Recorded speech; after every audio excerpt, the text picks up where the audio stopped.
মানুষ কতটা বিচিত্র হতে পারে। সব সময় স্বপ্ন দেখতে থাকে যে কাল আমি এটা করব, কাল আমি ওটা শুরু করব, কাল আমি ওটা সম্পন্ন করব।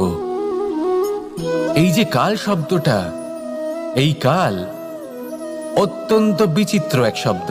আমরা সবসময় এটাকে আসতে দেখতে পাই, কিন্তু এটা আসাতে বর্তমানে পরিণত হয়। আবার আজ নতুন কাল দেখতে পাই, তার জন্য অপেক্ষা করি, যখন সেটা সামনে আসে বর্তমানে পরিণত হয়।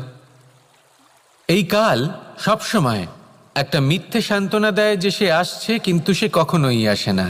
যেটা আপনার হাতে রয়েছে তা হলো আজ, বর্তমান। তাই যা করার আছে, যা সম্পন্ন করতে চান, যা শুরু করতে চান, আজ করুন, বর্তমানে করুন।